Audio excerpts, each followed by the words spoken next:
مونگ کی فصل کی اگر بات کی جائے تو ہماری جو گورنمنٹ ہے وہ بہت ساری زرعی اجناس زراعت سے تعلق رکھنے والی چیزیں باہر سے انہیں منگوانا پڑتی ہے، امپورٹ کرنا پڑتی ہے. جیسے کہ اب ہم دیکھ لیں کہ گندم میں خود کفیل تھے، لیکن ہماری گندم آج تک بھی باہر سے آ رہی ہے. ہمارے ملک نے پچھلے سال بھی پرچیز کی.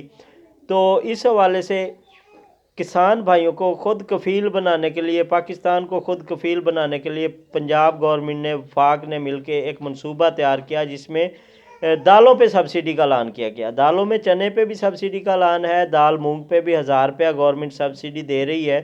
آج کی اس ویڈیو میں دال مونگ کے حوالے سے بات کریں گے کہ کاشتکار بھائی زیادہ سے زیادہ فائدہ اٹھا سکتے ہیں. دال مونگ کی کاشت کا موسم آ چکا ہے، وہاں پہ جو گورنمنٹ ہے انہوں نے سبسڈی کا اعلان کر دیا ہے کہ کسان بھائی سبسڈی حاصل کر سکتے ہیں. 500 روپے فی بیگ پہ موقع پہ سبسڈی ملے گی، 500 روپے فی بیگ کی ویریفیکیشن کے بعد سبسڈی ملے گی. اس حوالے سے مزید ویڈیوز انشاءاللہ تعالی چینل پہ آئیں گی ڈیٹیل کے ساتھ.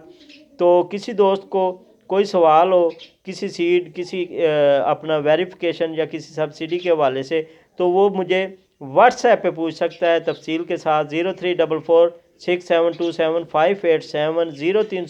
672 7587 ہمارا اور آپ کا رابطے کا نمبر ہے جی. واٹس ایپ کا ڈسکرپشن میں بھی آپ کو مل جائے گا. اسی کے ساتھ اجازت دیجیے. اللہ حافظ. السلام علیکم رحمۃ اللہ وبرکاتہ.